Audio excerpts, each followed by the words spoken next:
Chairman.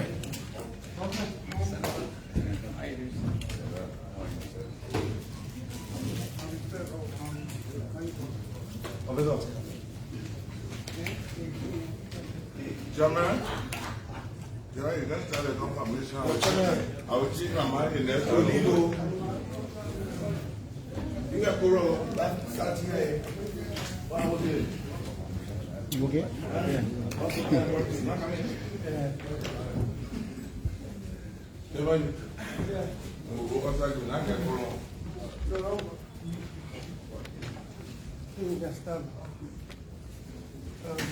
Please call Senator our chief, the Protein America. In your office.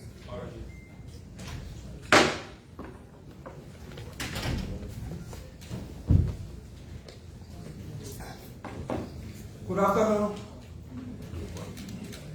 Distinguished colleagues of the Senate Foreign Affairs Committee and distinguished colleagues of the Senate,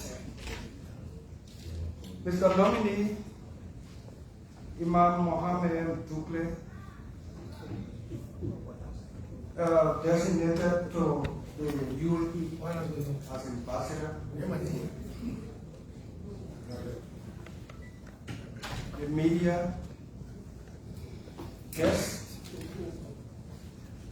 our citizens in the gallery and those following on the social media and the radio. Welcome to the confirmation hearing. Go ahead. Yeah, thank you. Yes, sir. Yeah. Please.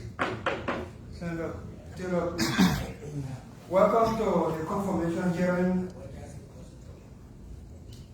for Ambassador-Designate Mohammed Dukuly to the UAE, the United Arab Emirates.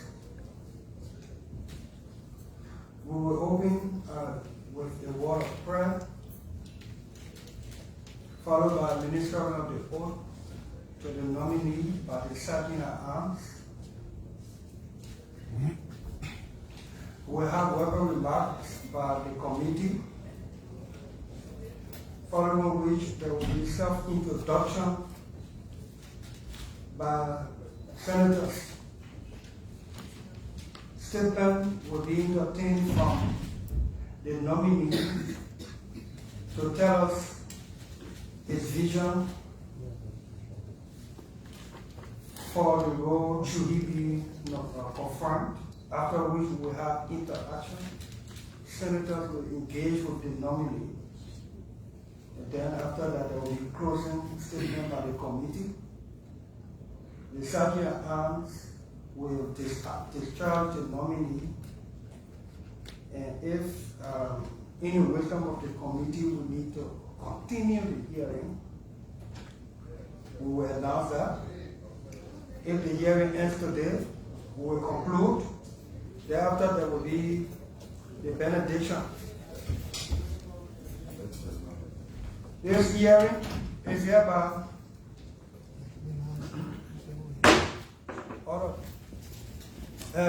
opening prayers.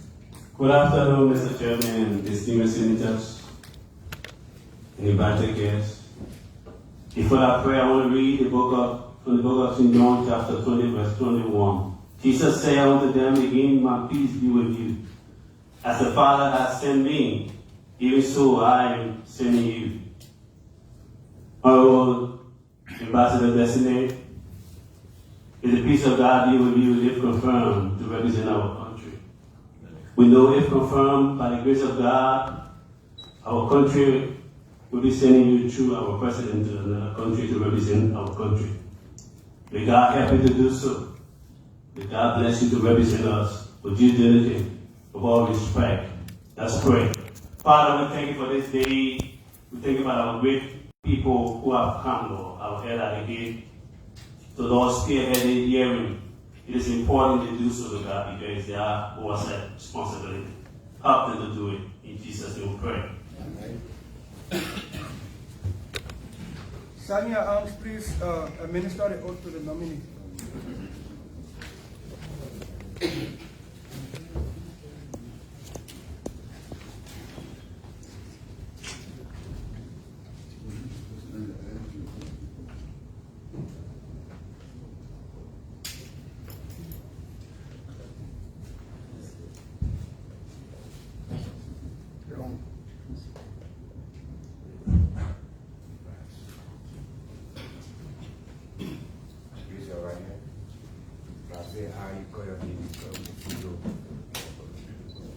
I, I, Mohammed Dukuly, Ambassador-Designate to the United Arab Emirates, a born citizen of the Republic of Liberia, the born citizen of the Republic of Liberia, do hereby swear do solemnly swear that the testimony I'm about to give that the testimony I'm about to give and to my recollection to my recollections is the truth is the truth, and nothing but the truth. nothing but the truth. So help me God. So help me.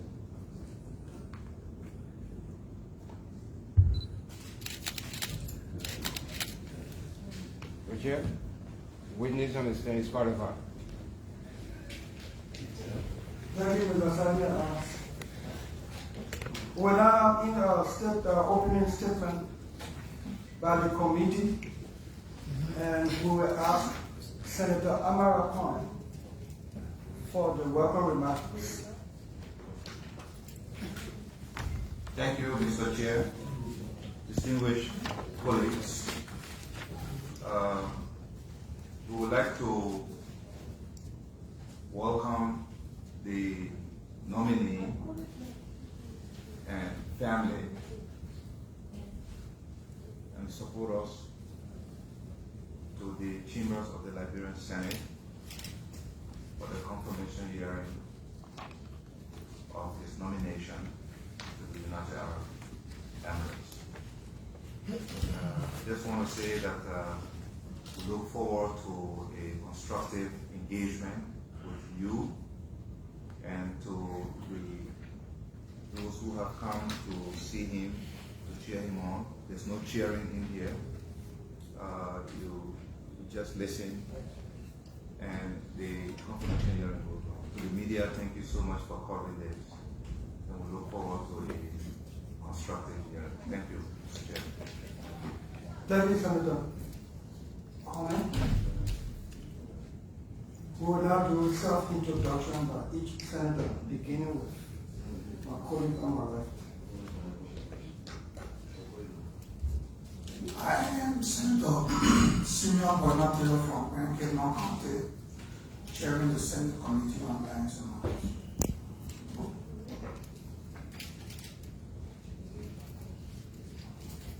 Senator Councilor Joseph Jala, Senior Senator, Norfolk County. Chairman of the Banking Committee. Chairman of Banking. Proponent of the bill. I'm the chair, Brandon County, member of this committee.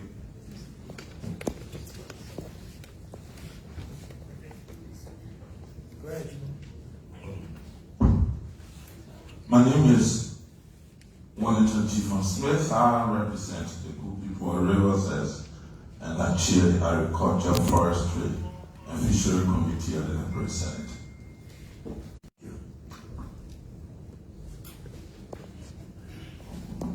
Hello, my name is Senator Thomas Yaya Nible from Grangia, former Minister of Foreign Affairs and member of this committee.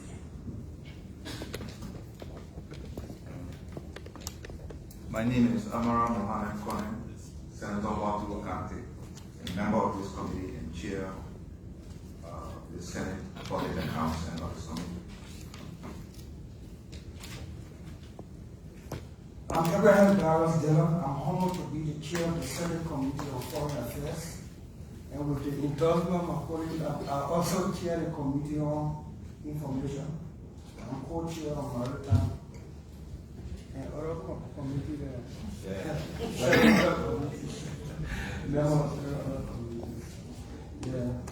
Senator Thomas Yaya from the county where the Burkina Bees are.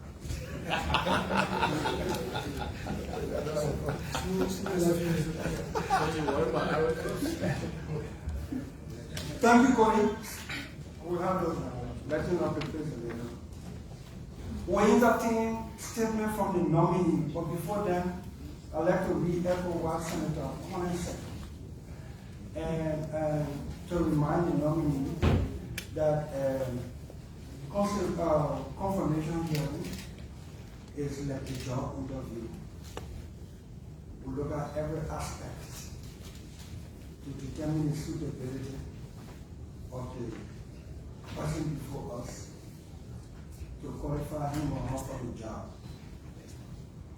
Questions may come across as easy, as tough. That's what the interview is about. If you're in a gallery, you don't like the question, don't move. If you like the question, don't clap. Because supporters who bring the nominees there, all they want is the Senate must confirm, should confirm. When that person is not performing, the same people who can bring you here with support against you, and that's the senator they put in there. They get the one when they will teach you about for the senators to confirm the people. So we have to do our work, and then our best judgment will determine. So when I entertain statement from the nominee,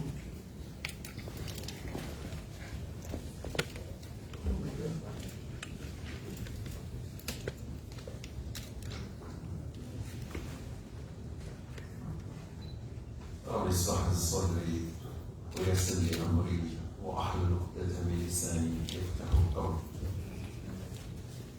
Honorable Chairman, Senator Ibrahim Silon, down. Esteemed members of the Senate Foreign Relations Committee, honorable senators present, members of the Fourth Estate, our distinguished leaders. I don't know, something's going on. What's the teaching about the phone?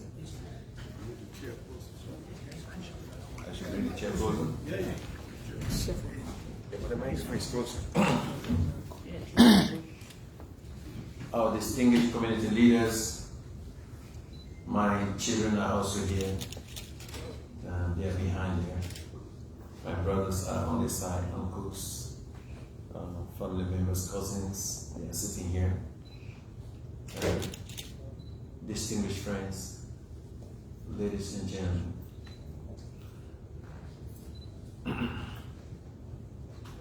Our chairman, esteemed committee members of Foreign Relations Committee, it is with great respect and humility that I sit before you today as the Ambassador-Designate of Liberia to the United Arab Emirates. I am honored to have the opportunity to present my vision and strategic initiatives aimed at deepening and enhancing enduring relationship between our two nations. I wish to commence by expressing my heartfelt gratitude to the Almighty Allah and to the esteemed President of our Republic, His Excellency Joseph Boakai Sr., for the trust and confidence he has bestowed upon me. Additionally, I would like to also extend my sincere appreciation to Her Excellency Madam Sarah Beslow Nyanti and her dedicated team at the Ministry of Foreign Affairs for their steadfast support and cooperation. Honorable Chair and distinguished members of the Senate Committee on Foreign Relations, Liberia and the United Arab Emirates embarked on a significant journey by establishing diplomatic relations. To formalize this partnership, a joint statement was signed on May 6, 2009. This important event took place at the United Nations headquarters in the city of New York. The agreement was signed by Ambassador Ahmed Abdul Rahman Al-Jadman, the UAE Permanent Ambassador to the United Nations, and our esteemed Ambassador Charles Minor, Ambassador of Liberia as well to the United Nations. This milestone highlights the commitment of both nations to foster collaboration and mutual respect on the international stage. Additionally, on August 8, we were pleased to witness the official accreditation of the Embassy of the Republic of Liberia in Abu Dhabi, the capital of the 7 Emirates, which is called UAE. Today, the Liberian mission in Abu Dhabi represents our nation's singular diplomatic outpost in the Gulf region. Therefore, the role of the mission, and by extension the ambassador, carries a dual imperative. Number one, to present Liberia's interests within the UAE, and number two, to also serve as a bridge to the wider Gulf Cooperation Council states, a region of immense economic, cultural, and geopolitical relevance. It is important to briefly contextualize the United Arab Emirates for this esteemed committee and for our fellow citizens. The UAE is a federation of 7 emirates, including Abu Dhabi and Dubai, and is one of the most dynamic economies in the Arab world. It is characterized by its blend of Islamic tradition and modern innovation, its strategic investment in infrastructure and human capital, and its pivotal role in global trade, energy, and diplomacy. As a nation that has transformed resource wealth into diversified prosperity, the UAE offers Liberia many valuable lessons and opportunities for cooperation. Since the inception of our diplomatic ties, the United Arab Emirates has graciously undertaken various projects that demonstrate its commitment to improving the welfare of our citizens. Notable initiatives include the construction of Emirates Hospital in Babylon County, alongside the development of PHP Unification Park, Invisible Sports Park, Clarendon Survivors Sports Park, West Point Sports Pitch, and D2S Sports Pitch.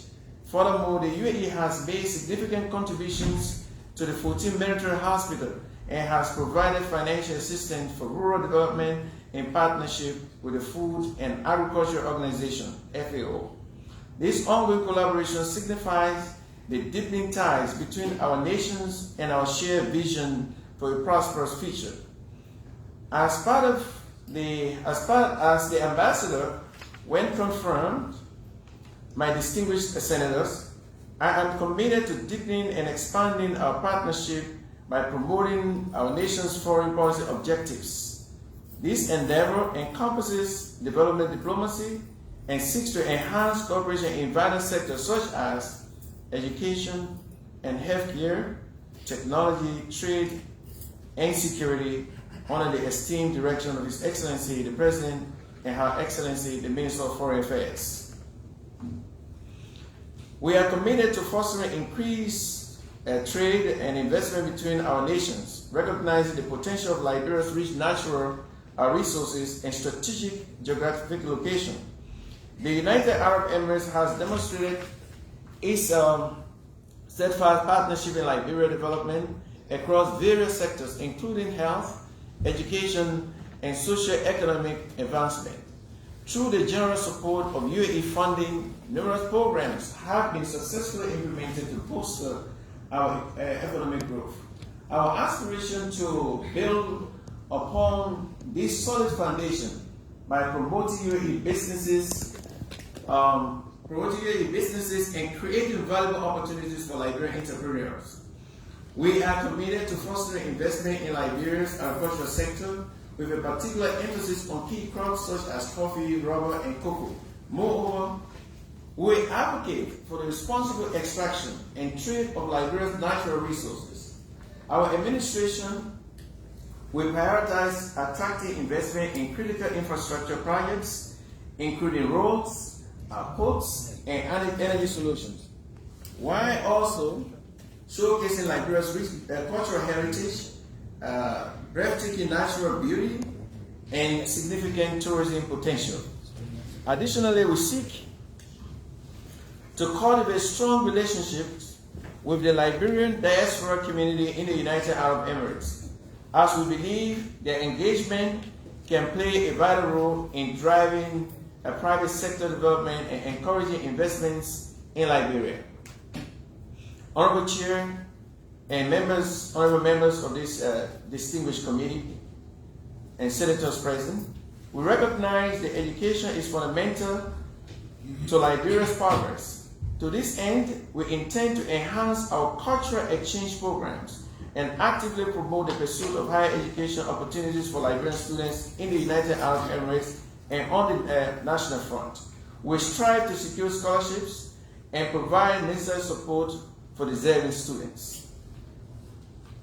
Honorable Chair, distinguished senators, if and when confirmed, I pledge to serve with diligence, discipline, transparency, and a spirit of collaboration.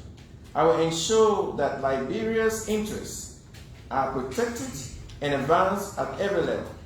I will not only represent the flag, but I will also champion the dreams of every Liberian yearning for progress, dignity, and for an opportunity.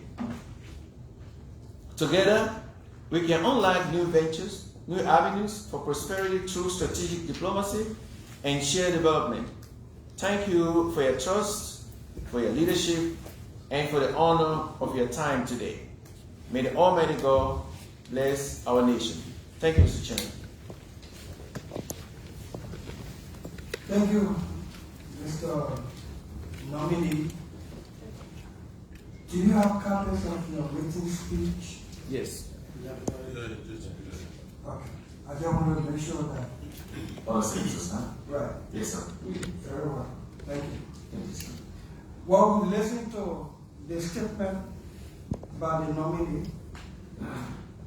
The nominee is now open for interaction. Any senator, any of our colleagues can begin. Yeah, let members of the committee begin first. Oh, yeah. Senator Abati, Chair. Ambassador-Designate, Yes, sir. can you share with us your experience as you go for this position to justify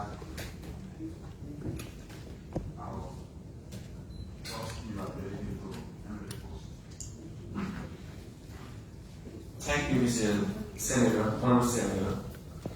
First, I'd like to thank you for that very important question. I say it's going to be one of the most important questions for me. Before today, I served in both houses. I was a member of the House of Representatives, and I was also the senator here. I spent over 10 years in both chambers. When I served here, I was chairman on banking currency in the House of Representatives. When I came on this side, I chaired Committee on Waste, Means and Finance and Maritime Affairs. I also chaired the Committee on Banking on this side, and I chaired Committee on Youth and Sport.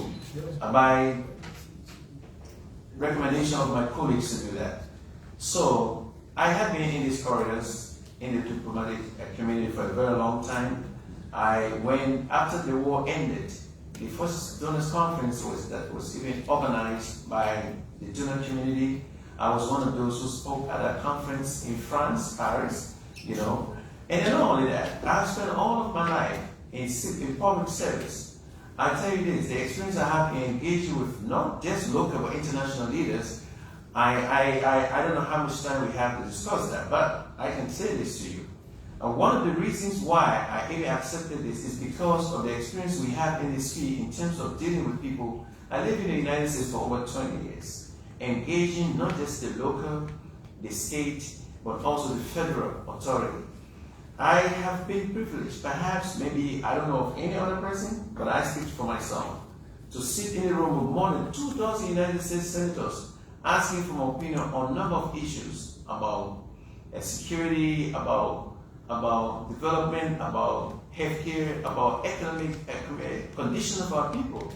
And the meeting ended very well. I have done that. Not only that, when I live in the United States, some of the things that I've done, the experience I have engaging international leaders, engaging United States Congress, that's one of the highest perhaps in the world. I was able to convene senators and representatives. I call upon them when our people face the challenge of DED, Deferred Enforcement Patch, what I call it, in the United States, meaning that they have status.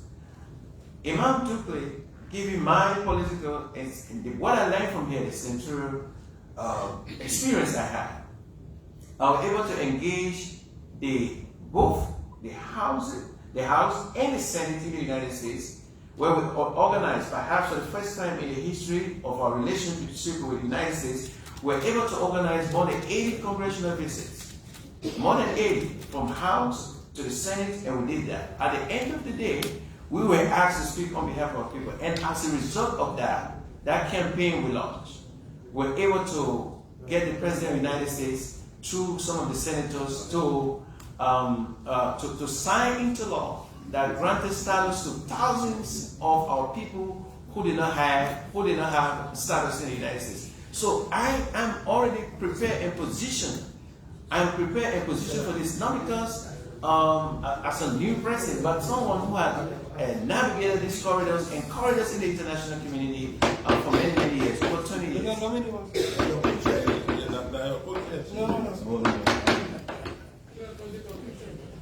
And so I can speak to many other things, but one of the greatest achievements for me in the United States that I can boast of, and not just when we had a team, but I was a front person because I have senators and this that. We did that at the local level. The governors supported us, our local legislature supported us, our city supported us, and all of that. Engaged with all of this, with the city level, county level, state level, federal level, and so on and so forth. We engaged also, and only you saw me mention about security cooperation and so on and so forth. Yes, we did engage with the highest level of national security in the United States, whether it's FBI, whether it's CIA, whether it's the Homeland Security, Department of Justice, and all of that. Why we did all of that was to be able for our people to create the atmosphere they'll be able to navigate in there. So I have been doing this job unofficially, without pay, without asking for any compensation, and for over 20 years.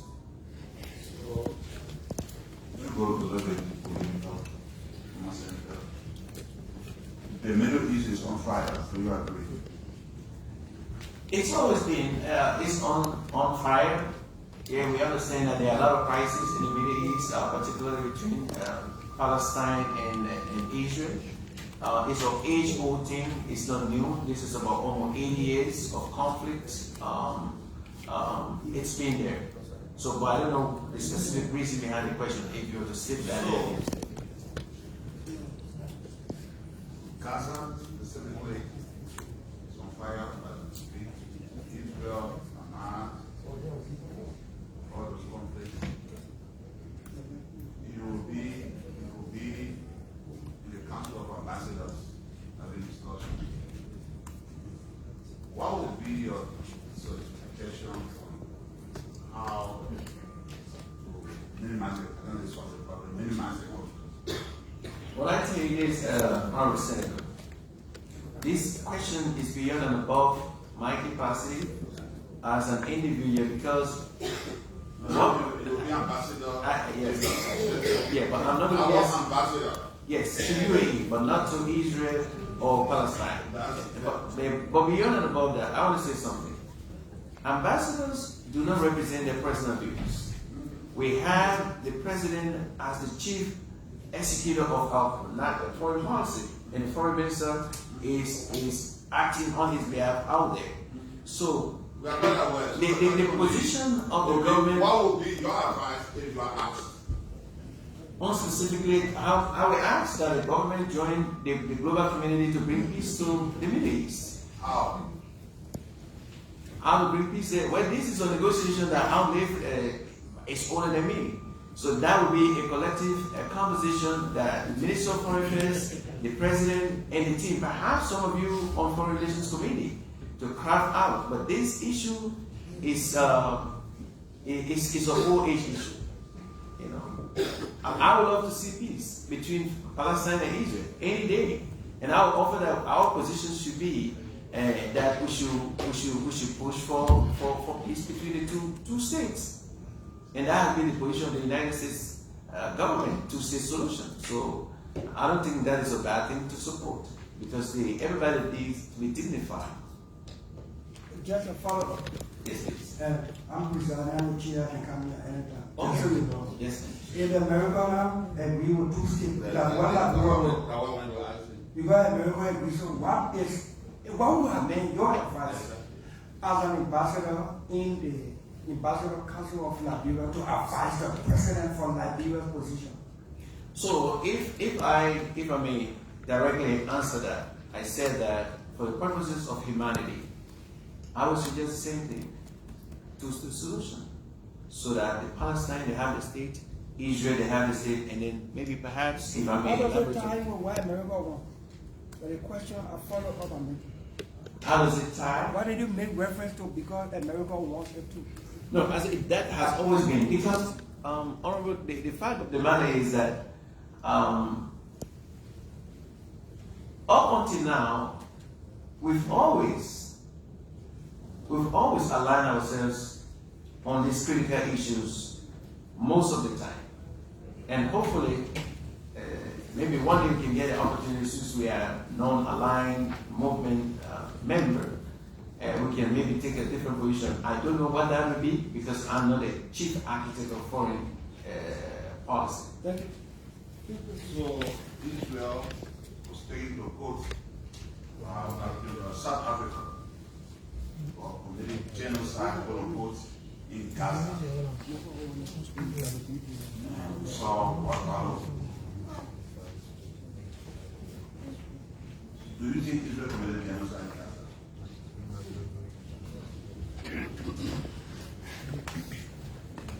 Honorable Senator, I say this with absolute humility and respect. Even though United Arab Emirates is in the region, but my assignment does not extend to that part of the world. I understand. So my assignment doesn't, I do not know the answer to that question, because that will require me to investigate in details to see what has been the global community position, human rights organizations' position on that. I have not done that research to see if they came out with that. South Africa could say, anybody could say, anyone could say, whether genocide had been committed. I don't have all of the facts. I've seen people die, I've seen houses demolished. But to come out to say, to accuse a particular nation, you must have all the facts. You must have all the facts. And secondly, this is a very critical matter. If you are sending an ambassador in that region, you don't want to entrap that ambassador who is going to go in that region with these critical issues that have confronted the Middle East countries. Not just, it's not now, it's over 80 years. This has been going on. So it is not good to melt into some of the affairs. While it might sound okay, but it might also cause the individual is sitting in the region because of the influence that other countries have there. Thank you, Mr. Chief. Thank you, Senator. Next, Senator. Senator Jim Smith, Riverside County.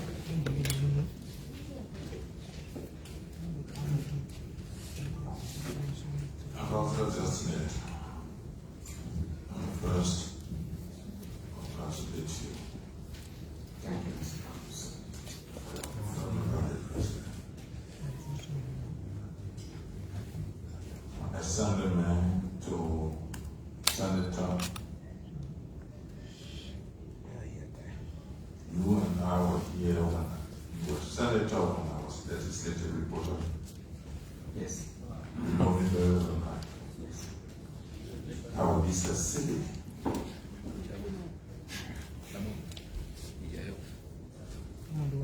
Tell me the role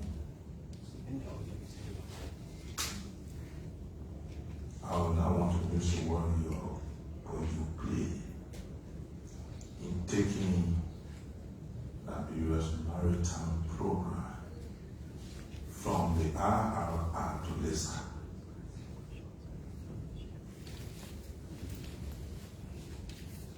Well, at a particular time, I did not play any specific role except what the government Liberia wanted at a particular time. So I did not participate in negotiating the transfer from ITC to that of LISA. I did not participate. But when the issues came, of course, we all voted for it on the floor. So that the extent at that time, I was not chairman of Maritime Affairs. I was not chairman of Waste and Finance at the time.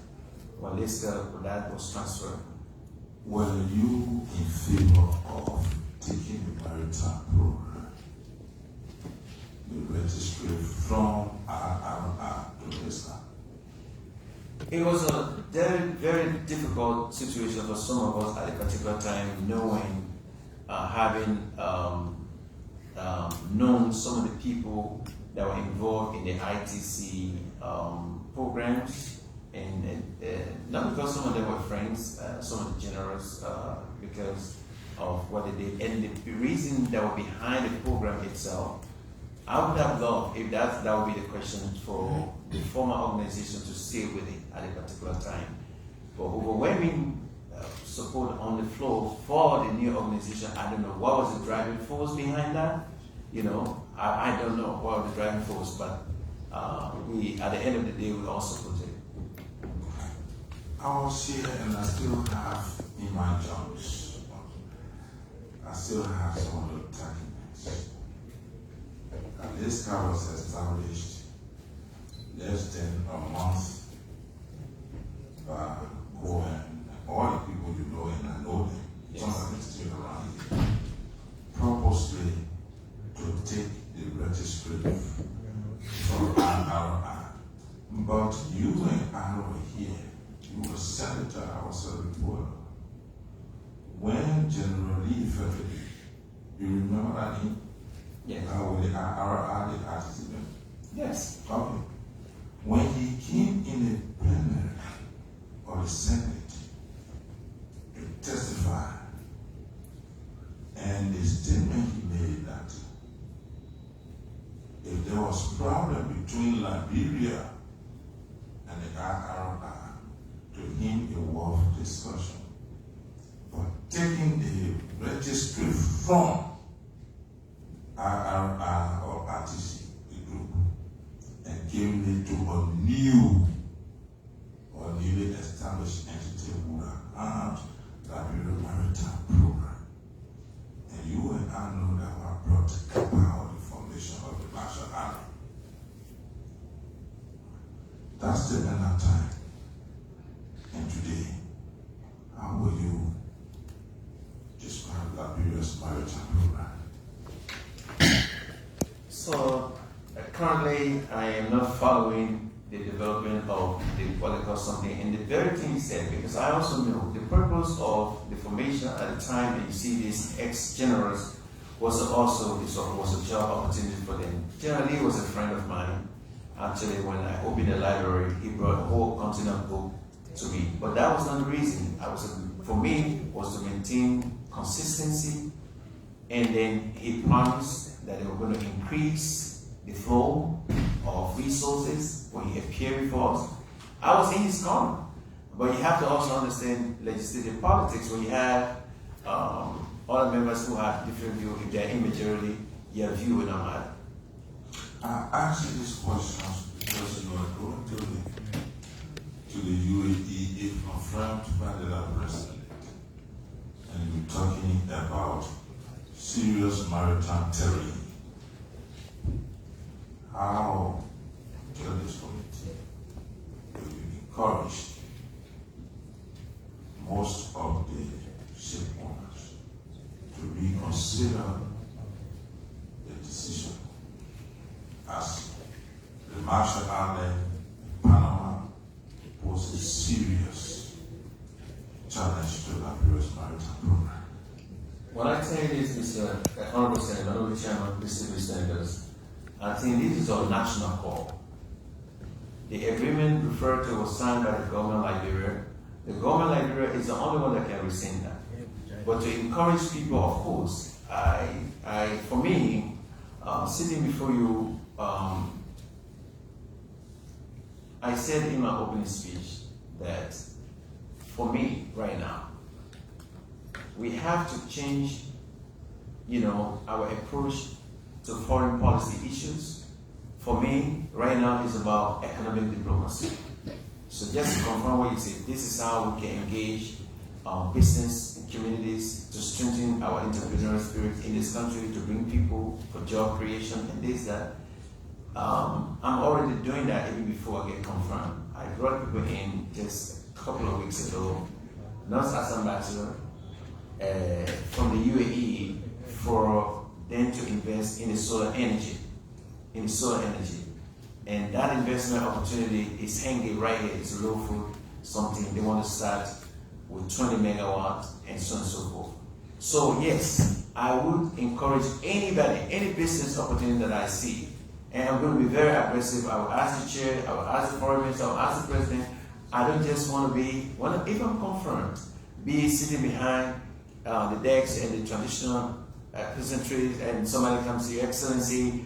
If this is the only reason, I don't think but I want something to be meaningful, like you say, business opportunity, which we intend to actually pursue.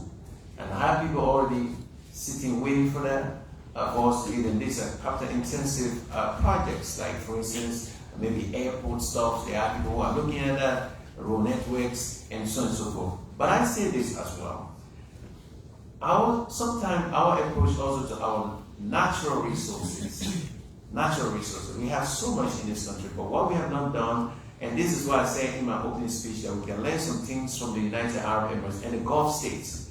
What they've done, of course, we have a sovereign territorial control over our natural resources, but what we have not done, we have not nationalized. The nationalization of our resources will be very important as we proceed. The laws will change because we have different things that we're not looking at before: the bauxite, the uranium, the platinum, the copper, and all of these laws will change, and hopefully will change in the interest because they have nationalized their resources. When we do that, somebody can come and invest, but you can't do it on 85 to 15% basis, and that has been going on for a long time. If we continue to do that, what we're trying to fight here is going to be difficult to get rid of poverty. But if we can nationalize our resources, and we'll be able to negotiate on this what they call fair basis. So, okay, we have the resources. Yeah, you can bring your money to invest, but we also want a technology transfer. We want this, we want that, we want that. I think this will help us significantly to make changes in that.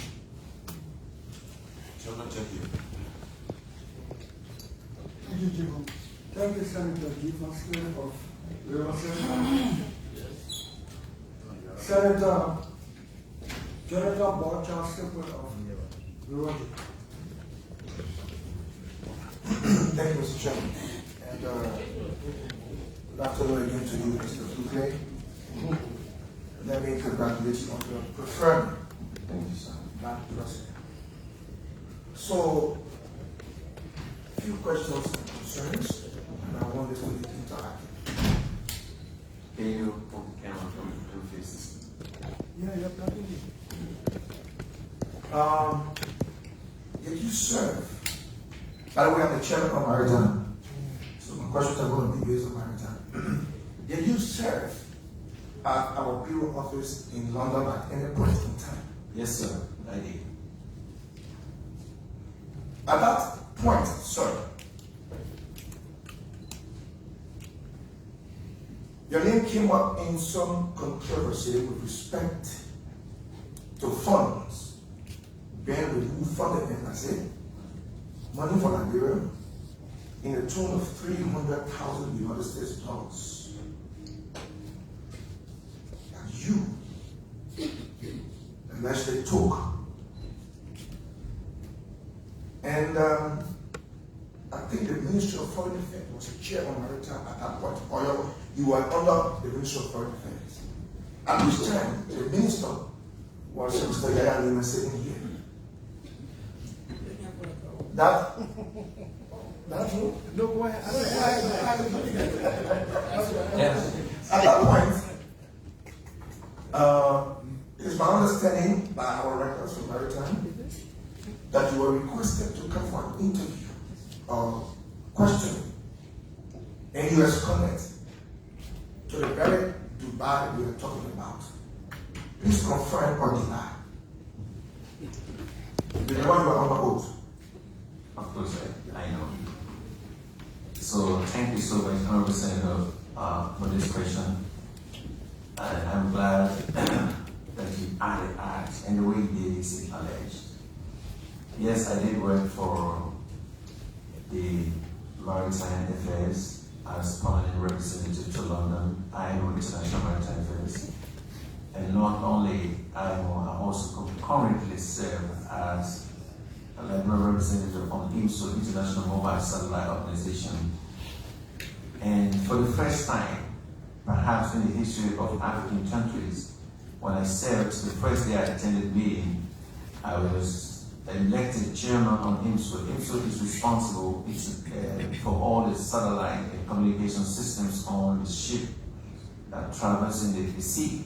So they are responsible whether it's air to ground to air, sort of like gate control and the rules and regulations. All the countries in the world, they are represented on that. I was nominated by Poland and nomination called by the United States and America. Yes.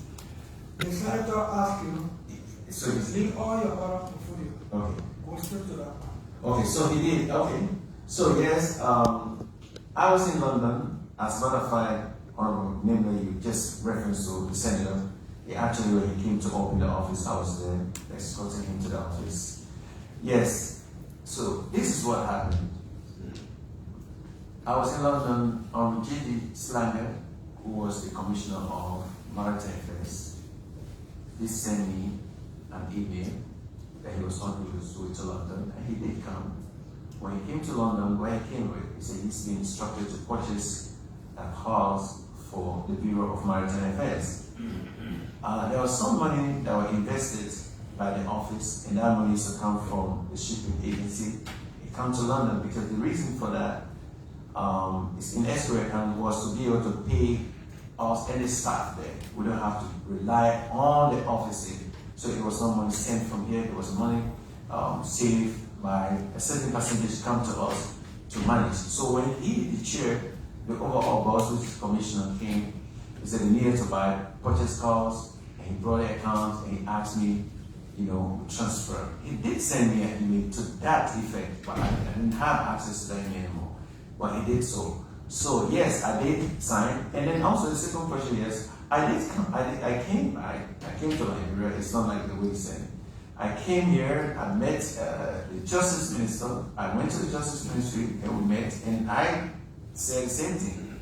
Perhaps, if it's a mistake. Mr. Nominee, when did you come back to Liberia? Say that again.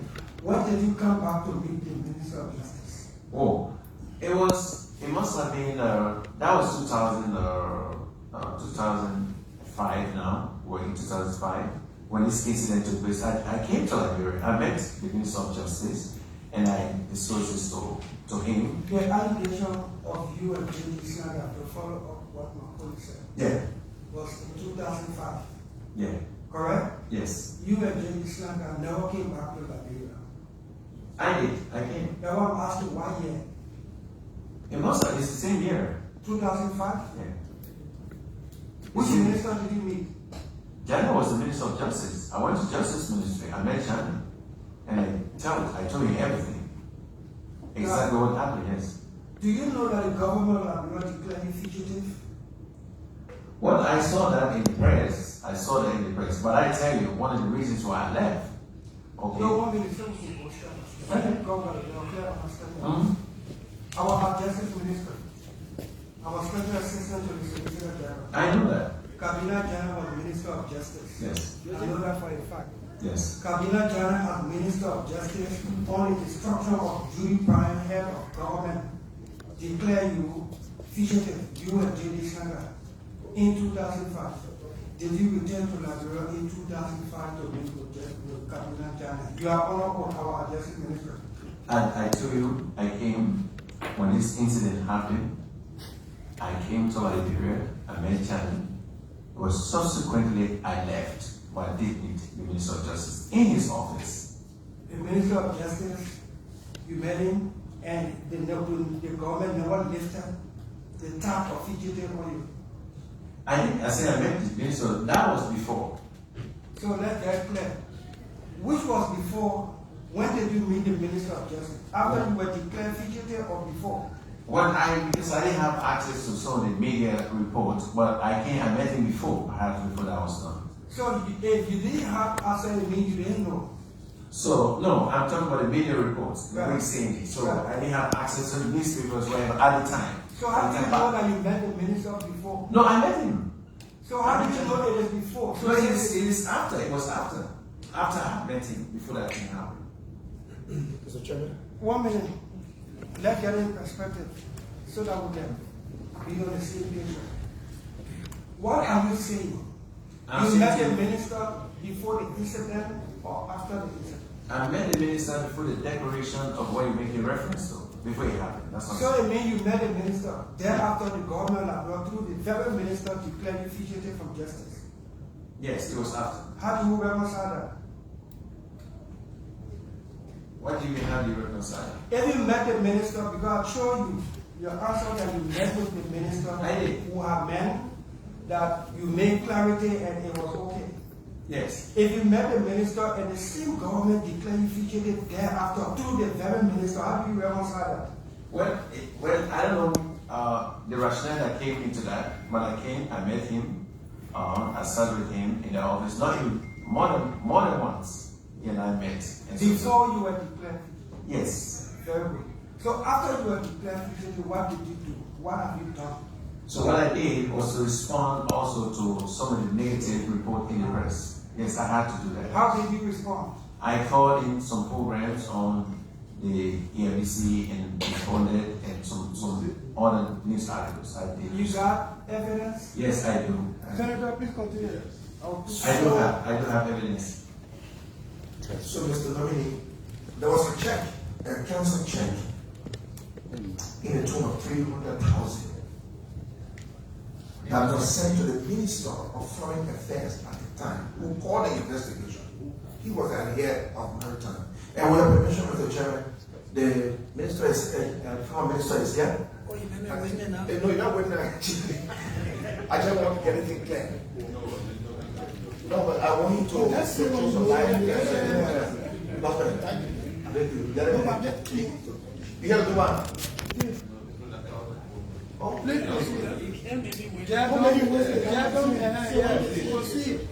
all right. So there was a council check of 300,000. That was, I think the money was deposited in some lady's account. I don't know from where. But when you were called, it's alleged again that you did not come, you flew to Dubai. If everything I'm discussing. Did you not come to Liberia and go and went to Dubai? Is that true or is it false? Or swap? Yes. It's false. I came to Liberia. And did not leave. You did not leave from Liberia to go to Dubai. No. Okay. So, Chairman, I will provide to you what I have in committee arrest. Do you have what you have so we can pass it on to the witness, the nominee and see? No, not yet. Yeah, because we will ask the nominee public question and that we should be able to Mr. help him to respond so he can ease or clarify something, but we just ask the question and leave it and then they can leave scar on the character of the person if it is not true. Thank you, So Mr. Chairman. let's proceed with the question. Senator Jara, no, thank you, Engineer. Why is that what you say?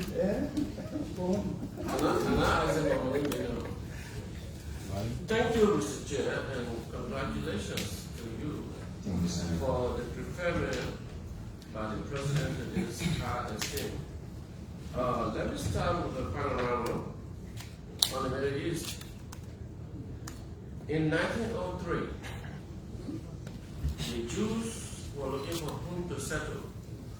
They went to Uganda. Because of mosquitoes and disease, they passed by Uganda and went to Palestine. Because of the suitability of Palestine, they found it comfortable to settle in Palestine. So Jews began to make Palestine a home of settlement. They started doing businesses. They got money. Palestinians started preparing from the Jewish people, and so they became friendly with them. And so they found a stronghold there. With the help of the British, they were able to establish politics and eventually into statehood. And then the conflict began. So the Palestinians in exile who left in 1948, when Great Britain left the place and abandoned them in the midst of the conflict, they went to the United Nations to establish a nation state. There was something like a stalemate or impasse or a tie in the vote It was the Republic of Liberia, under President Dukuly in 1940, a single vote that crossed Israel to become a state. Now, here is my question. With all the conflict in the Middle East today, if perhaps Liberia had not voted the way they voted to create a state of Israel, perhaps the conflict may not have come in that long existence of 80 years or more as we economize. So, on a retrospect, would you blame Liberia for the conflict in the Middle East?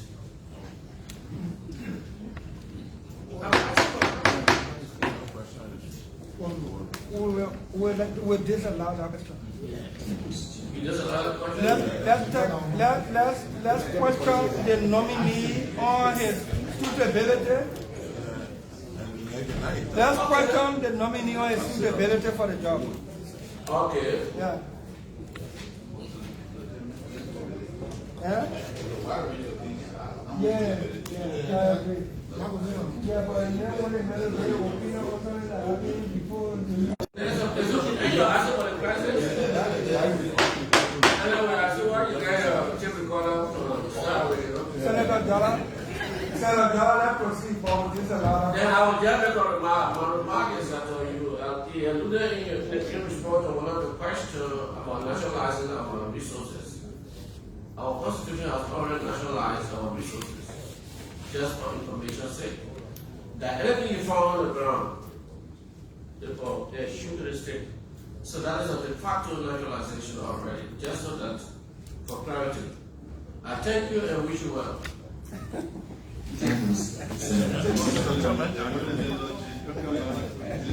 No, you're like rescue people that have to be here. Yeah, come back. Senator, you don't have that comment? I have a question about When I have a question. Absolutely. You said the member's question. Senator Gibbon Smith, and no other senator, then I will conclude. Senator I didn't know you were on your right hand side. You jumping on me. Senator members of the committee. I didn't know you were Chairman, thank you very much. After Gibbon Smith, Senator Thomas Yaya Lingman. We understand the West team. 1 minute. 1 minute, please. Senator Thomas Yaya followed thereafter by Senator Simeon Taylor, then Senator Amara Kone, and then I will conclude in our order. So I get the floor. You must go first. I get the floor. Go ahead. Okay. Yeah, go ahead with your follow up. Ambassador-Designate. I want to piggyback on this issue that was on the floor about when you were at the maritime program. You said when you came back to Liberia,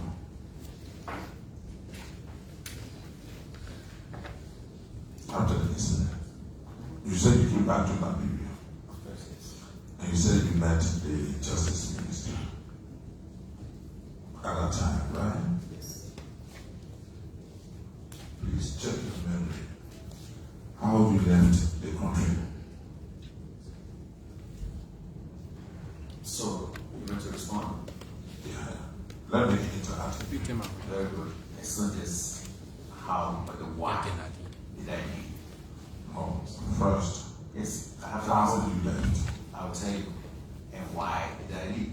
Yeah, why would you let me talk about that? I will tell you both. Step by step. How you left the country? But how will determine why? So go ahead. So go ahead. So the reason why I left. No, not why. After Senator, How would you left? Senator, I choose. So you asked me, hey, Mr. Chairman, can you protect me? Go ahead. Proceed. Honorable Senator, you know that I was here too, right? So give me a chance, so I can answer for you. Mr. Nominee, Yes, please. I will say something here before we hear. After it, This is job interview. Yes. Your conduct alone can get you that job or deprive you. I agree. Even if you are competent or qualified.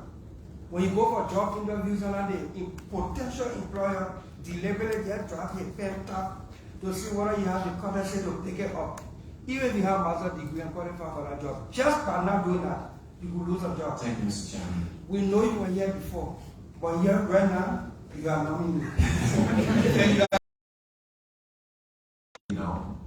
To the airport. You understand? And the reason why that if I may add, it's important. So please, before we reach there, because you said you went through the airport. Yes. Which airport? Drugs. Yeah? Drugs. Drugs. And have any passport to any state your departure. Of course, that been too long. I don't have that old passport. When you were about to leave, which other thing you were using? Vehicle. The vehicle? Yeah. It was a private car. Private car? Was that a Land Cruiser? Land Cruiser, no. Were you the same one who took the car in the bush? I didn't go that route. So my brothers went home, one of our towns in Cape Town, in Damala, to see my uncle there. So they were on that side. So I actually was a source of maybe distraction. I left this way. I understand. The chairman said that you are in your interview and you are on an oath. It will not be in interest to give information that is not true to this and committee. It's friends, but outside world, everybody listening to us here, they are following us on our integrity. And so, please be fair with me. Please be fair with me. Yes, God purpose. How we live the country. I just mentioned to you, Mr. Chairman, I left. You done? Yeah. Say your name then. Thank you. Thank you, Mr. Chairman. Ambassador, nominate, thank you, and it's been a long time. Oh, yes. We worked together before.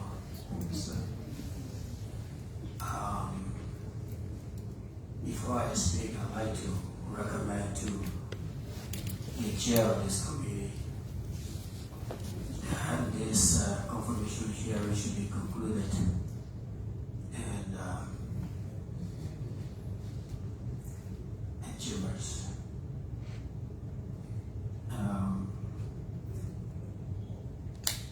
The nominee is a former senator and a former representative, although he's a candidate now for job interview. But I think there are other issues we can discuss behind closed doors. I will nominate, what's your religion? Are you a Muslim or Christian? I'm a Muslim. You are a Muslim. Yes, sir. If you are nominated to become an ambassador, will you have the right to make your own opinion or make your own decision besides making a governmental decision on behalf of the government of Liberia? No, sir.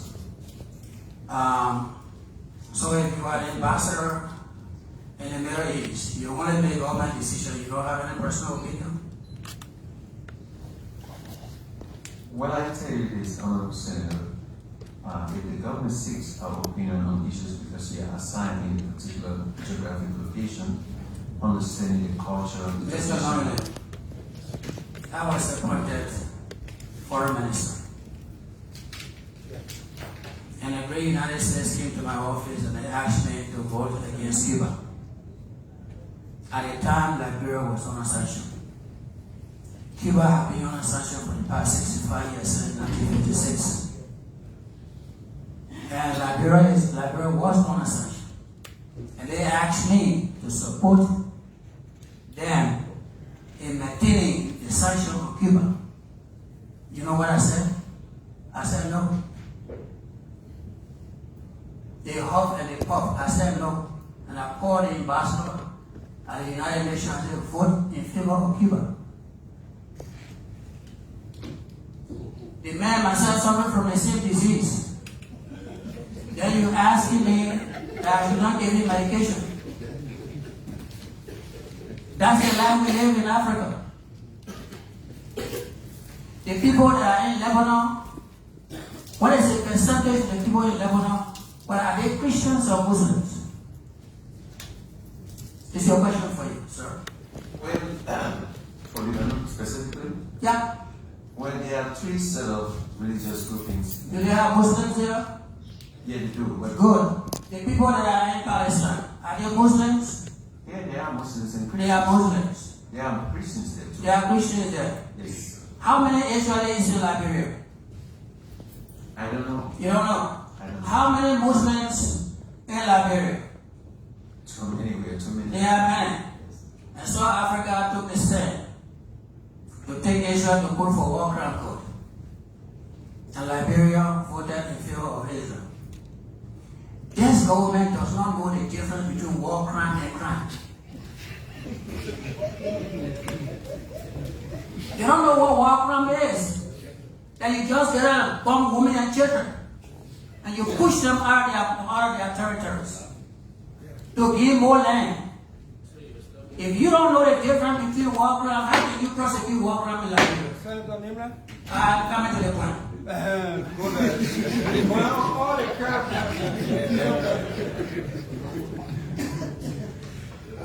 You have your own opinion when you are ambassador, man.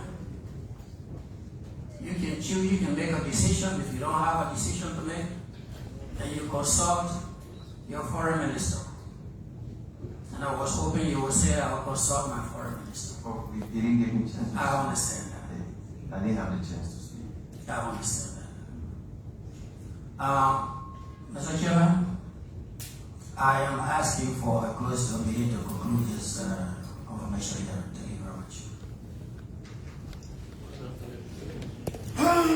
Thank you, Senator Lima. Your request for a closed meeting is sound. That is very related. These are the ways what we do. We give negative impression of the perception of this institution that something will have been going on and we want to go and change it. Then the institutional reputation is negative out there. And so we'll consider that. Mr. Chairman, Yes. we are elders of the state. Yeah. If you are the elder of the state, you must have elephant skin and mosquito skin. True. You don't worry about what the people say we are worried about doing the right thing. That's true. That's true, though. So it's under consideration. Thank you, Senator. Thank you, Honorable Chair. And I want to say thank you for your defending I know you all the best from our region. And so I came here to just ask you a few questions. Do you care to tell how you left Liberia? And why you left Liberia? Because you will answer that question when you get the chance. So I want you to please explain it. I can say, as I left to the rabbits. So why you left? The reason I left was basically personal security concerns. The previous administration that I was part of as senator was overthrown, as I say, even though the president resigned and left the country. I was in Ghana for over 3 months. We put together a peace agreement. In fact, the first ceasefire I actually signed without even permission from the head of state because we needed that for our people to be in peace. For 3 months, I was there. We negotiated more than 3 months, and finally we get to peace. The agreement we crafted placed in the hands of the people that were already fighting us, our national security.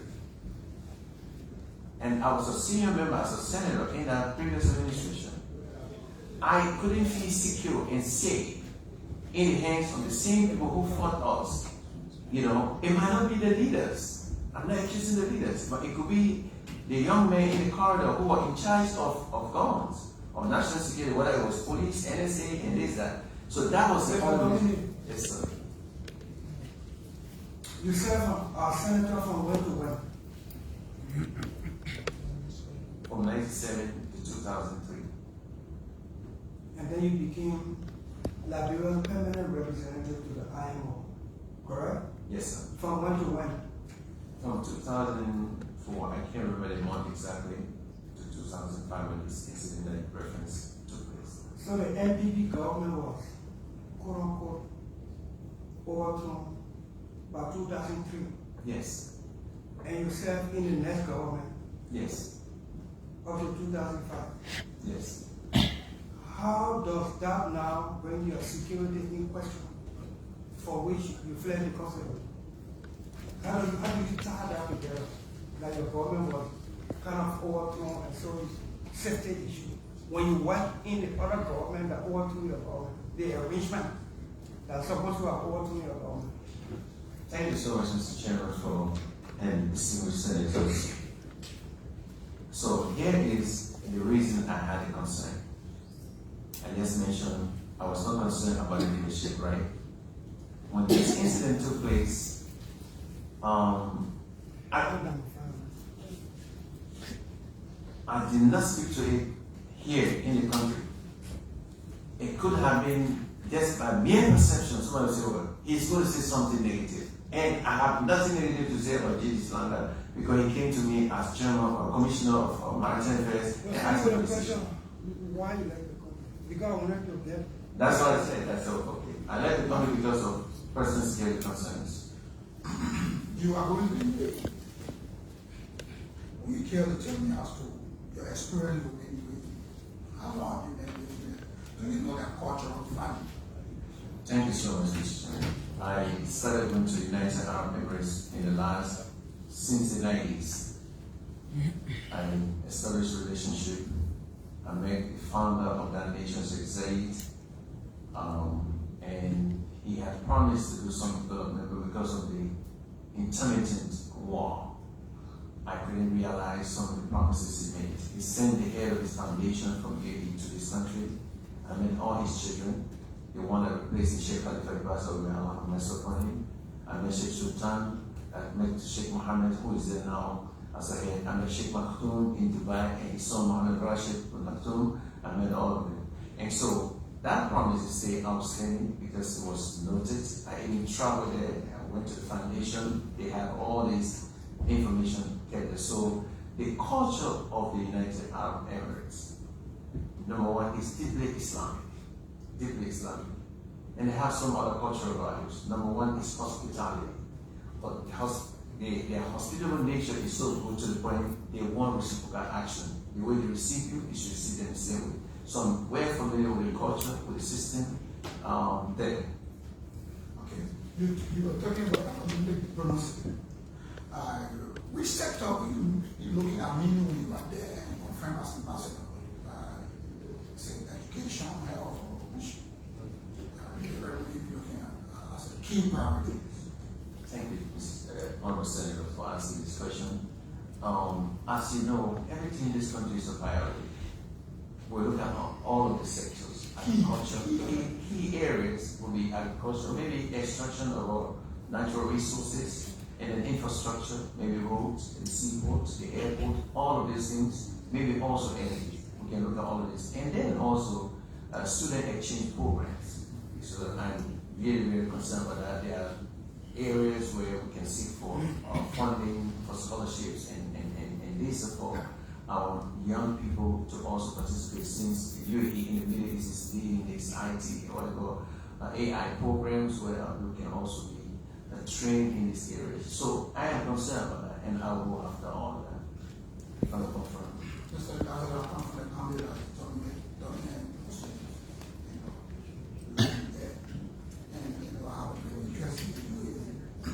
since you are going there from,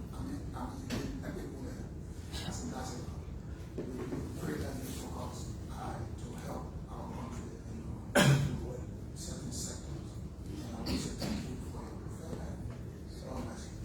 Thank you. May I just add? When Ambassador-Designate, he promised us, not just promised us, he actually gave us scholarship for 5 years to send people to Hajj. We sent hundreds in Cape Mountains, the citizens across this country, Maryland, Grand Crew, where we have Muslims who pick them up and send them to Hajj for 5 years for free. We have very few Muslim Grand Crew. Yes. Well, there was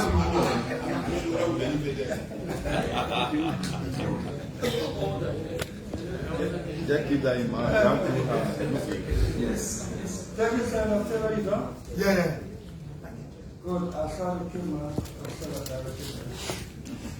Senator Corner, after Senator Corner, then I will conclude. Thank you, Mr. Chairman. Distinguished colleagues, Mr. Nominee, President, he joined my other colleagues in congratulating you on your nomination by the President. And thank you for a well-constructed opening statement. I have a few questions, and let's start to be brief. It's 5:30, the Senator was being here to the Senate this morning. It was a busy day here. I just want to come back to this question of Gaza and the role you will likely play, if confirmed here by this body, to represent us in that region. Do you know about the Abraham Accord? The Abraham Accord of 2020 that normalized relations between the UAE and Israel under President Donald Trump. Have you heard about it? I heard about it. So basically, this accord, there was no relations between the UAE and Israel. But the accord created that with the condition that Israel will do no more annexation of Arab land. There's his name.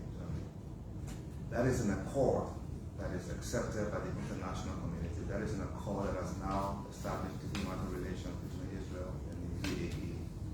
So in the context of the previous questions you've been asked, what position will you take? And your role as ambassador, do you believe that the UAE and Israel should have normal relations, one of those conditions, that no more annexation of land, two-state solution? You believe in that? I strongly believe, Mr. Senator, that when we sign international instruments,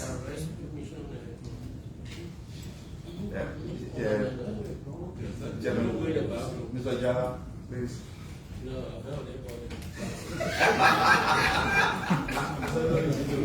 Go ahead.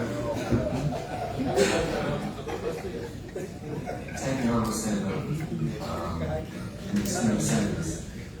When we sign international instruments, I think they need to be respected and honored.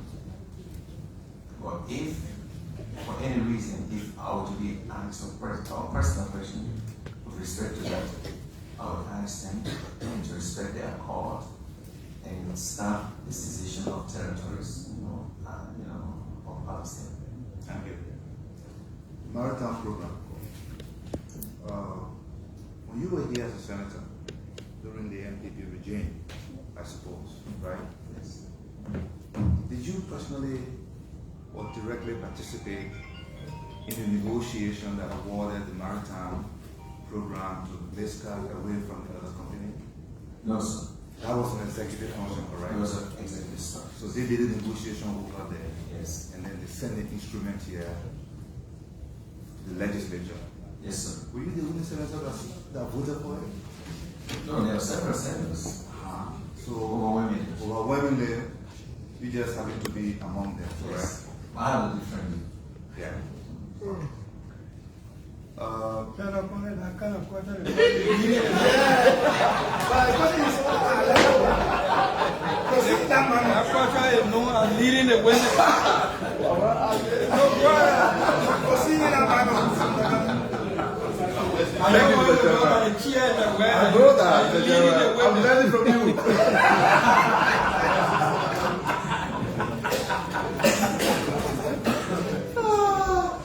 All right, thank you, Mr. Nominee. Thanks. Talking about why and how you left the country. Were you in Liberia before or around August 3rd, 2005? Or after? No, I was not here. Okay. The passport you have then, the Liberian passport, was it diplomatic? It was. That was 20 years ago. Yeah, a little over that. Just I had it from. Yeah. I wonder how many of us still have our passport from 20 years ago. But, good. So, in terms of how you left the country, you told us through RIA. Through RIA, correct? Yes. But there was a question about seeing your vehicle close to the border and so on. And you say your brother. Will it be that your brother took you there to speak to your relatives? Yes.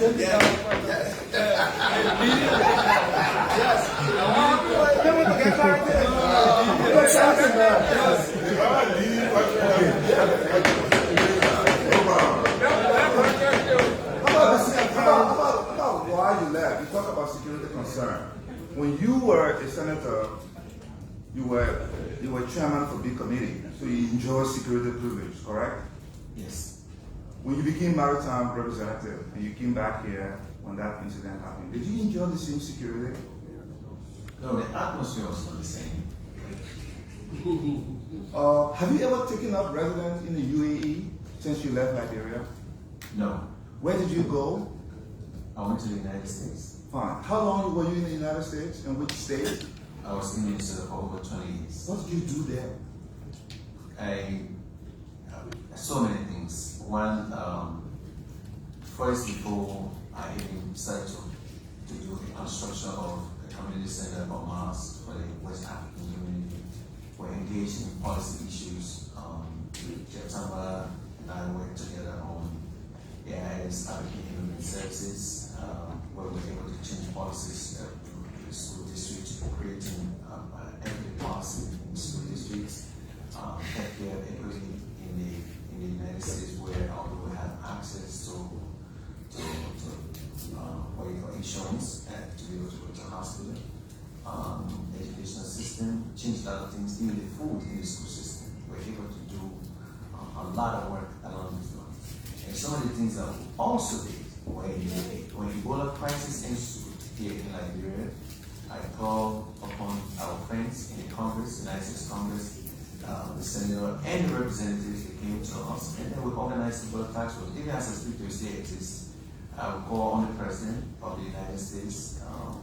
We use our congressional connections, and we were able to do that, talk to Obama. And they placed us on White House calls to advise. So we did a lot of stuff. Yeah. So you imam a mosque, a masjid for the Liberian community there that I'm aware of. You supported the whole deferred program for Liberian upcoming and all of that. So basically, when you left Liberia, when this incident happened, do you have any regrets? Would you reflect? Would you have handled it differently? Thank you. I think this is one of the most profound questions. One of the most profound questions. I regret every bit because I would not have done that if I knew this would have been, because our upbringing is to respect our leaders. if the president called me right now, if I'm ambassador, and he gave me instruction, who else am I supposed to ask? I wonder who else I'm supposed to ask to confirm if you're over all of us, out of respect and courtesy. So, but when this thing came out, I regretted ever if I knew this would have been because I would never have done. But I don't also want why I regret this incident to define who I am and what I'm capable of doing and what I have done and I continue to do for our people across the world. Even as I'm here, I'm solving problems of people across the United States, Liberians, our people. So let not allow this one incident that took place to define who we are. Everybody that knows me in this country as well, they know that this is not me. I was chairman of finance. Go, the Central Bank Act, I created that. The finance, the revenue code. And none of these ministers or governors ever came to me and say, yeah, it's one hour accident for it. You will not see that right now. It's not there. So in hindsight, you would have told your boss when he sent that email to you, maybe no, maybe we need to clear this with the board chair, the Minister of Foreign Affairs and so on. You would have done that. Now you go to the UAE. It's a place of immense opportunity in terms of diplomacy, a lot of money. So in the event, the UAE, through their many foundations, offer Liberian money for development and so on. And say the foreign minister calls you and says, look, let's do this, let's do that. How will you handle that situation, given our upbringing is to respect our leader? From this experience, how will you handle it? Well, my advice would be, I have to see clearly. I hope we don't have to get to that point. Instructions that will come from the head of the state with respect to that. But in most instances, they will not remit finances to the embassy. They will directly send maybe sometime to the government, and that will not be in my domain. I have no question that we can negotiate, but sometimes they send directly to the government. All right. Thank you. Thank you. Thank you, Senator Connor. Mr. Nominee. Yes, Mr. Chairman.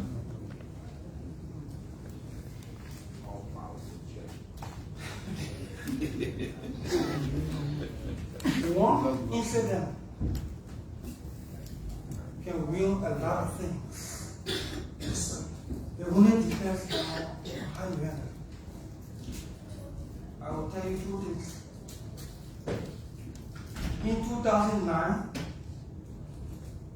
I was running to be senator of Mohammed Dukuly. There was a senatorial debate at the hall. The late Professor Alaji Kroma, Wilson Tapper, Professor Wilson Tapper, Clementia Ewing, Geraldine Doe Sharif, the late peace be to the absent those who are deceased. Of course, including myself, as canonists, Grace Palm, former Superintendent of Montserrat. We went to that debate, and all the questions about lawmaking, vision for the Senate, reform, we answer all. Somebody got on the car and said, that was dinner, you won't be senator. They say you graduated from school. If you show you graduated from school, name 5 of your classmates. Oh, I got up and said, 20 plus years ago, I graduated from school. If I need John Bryan now as my classmate, you know it. They say, oh, the man I get classmate, you know a classmate. I said, proof of my graduation first is document. But in a political setting, the first answer I gave went off. They said, the man said, classmate I talk about, the man got from high school. Say to them, oh, now I'm not going to headache upon my side integrity. It's sufficient. Because I'm tired, you know, the document let the school now speak. I'm doing that meetings, to activities, and all. Stay the same. So I just say, I'm going to take it on. One incident. In 2021, I flew business class I bought economic ticket. I got to the airport, it's COVID-19 time, so I upgraded my ticket. I paid additional $500. Those who can travel, they know that when you upgrade your ticket, your economy class ticket, you upgrade it to business class. It's far cheaper than when you go directly to buy the business class ticket. If it is, you can get a business class ticket. If you got an economy class ticket, you can get in business class for additional $400-500. If you pay $1,700 for that ticket. If you went to buy business class ticket directly, you would pay $4,000, $5,000, $6,000, depending on the travel time, the peak time, or the distance you're traveling. I upgraded my ticket. I paid that for $500. So the total cost was no more than $2,500. My own money. Jesus. By the time I landed, I go, you know, we left picture Bennett. Go take picture in Bennett class, subconsciously, put it up, grab it, say, people dying in Liberia, Senator, they don't enjoy the business class. I panicked and I laughed. After a while, I came back and said, I lied. That one incident haunts me today, and we all know it will be forever. One incident can dilute a lot of credible truths. I'm always saying this as a reminder to myself. If they were hanging me for the truth, let me hang, but I will say it. Because when you say the truth, you can go to bed, son. Have you met the president since your nomination as Ambassador-Designate? Question. Yes, sir. And you discussed with him his vision for the foreign nation. Yes, sir. When was that? Now why you discuss? When did you meet the president? I met the president in the United States, in Atlanta, Georgia, for 2 hours. We discussed about his vision for the country. Let me repeat my question. Have you met the president since your nomination? Yes. When was that? I met him several times. I met him in the States, where he went, I think I was in August in Georgia. When were you nominated? I have to look at the date. So you need to know when you were nominated. Yes, I have it. Yeah, please do, because what the executive mansion posts up on the executive mansion page, what is read in the newspaper is not official before they send it. You are formally nominated by the president when your letter is sent, addressed to the president pro tem, properly placed on the agenda, read, and then forwarded to the appropriate committee that where we are now. That you know what I want to tell you. So when were you nominated? Well, based on this letter that was sent to the president pro tempore is December 17. The letter was written by the executive mansion, signed by the president. My question, since your nomination, has you met with the president? Yes, sir. When? Well, since I came, I've met the president maybe 2 or 3 times. When did you meet the president? I met the president maybe 2 weeks ago at the house. And you're talking foreign policy. Yes, sir. What is the significance of the United Arab Emirates to Liberia and global geopolitics? The significance of the UAE to Liberia, as well as to global geopolitics. Thank you, Mr. Chairman. I think right now, the United Arab Emirates, not just for Liberia, like you said, globally, is one of the major economic hubs in the world. As you know, just a few days ago, the United States President was visiting in that region because of the enormous resources that they represent. And some of the things I mentioned in my opening statement, what they've done, the Emirate Hospital, some of these schools which is around the country, we've done that. And I think we can do more. Our relationship with United Arab Emirates is very significant if we tap on their resources. They have a lot to offer us. A lot. They are very significant, Mr. Chairman. They have indicated every reason for us to be. Do you know that some of the questions here cast expression on your reputation, your character? I do understand that. I do. In your representation, you stated to the effect that when you were accused, you fled the country, you refuted the claim after you landed into the system. You felt that you were not duress here, so you fled, correct? Yes, sir. Those who understand the law, they know that when somebody makes statement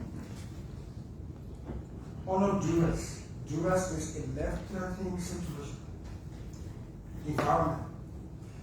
The law provides that when you are out of that life-threatening situation, within 24 hours, 48-hour maximum, you must say, that document I signed yesterday, I signed it because my life was threatened. The statement I made yesterday, I made it on a certain situation that it was life-threatening, meaning it was under duress.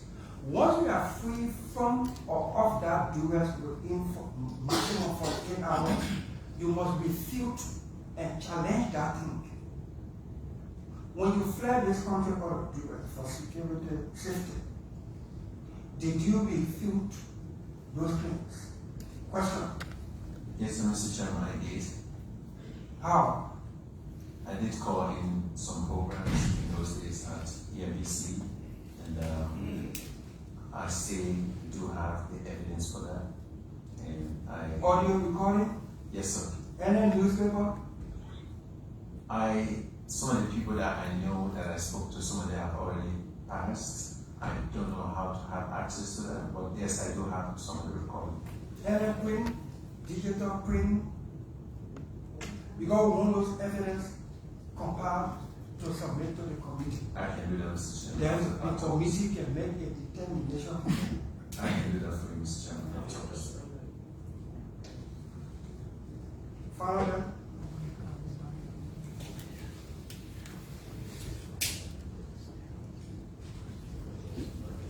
I want to remind you again that everything you said yesterday is documented and recorded. You see all these cameras. What you say here, what you said here, how you left the country, the knowledge of some members of the committee, evidence that they may produce will determine the outcome of this hearing. And then the president will hear from the Senate through the plenary. With that said, I want to thank everybody for the hearing. We wish you good luck and blessing of the day. Stand your hands. Please remove the nominee from honor. And let me remark, every evidence you have, submit it to the committee. Yes, sir. So that, and then whatever our position will be, it will be public. Okay, thanks. Thanks.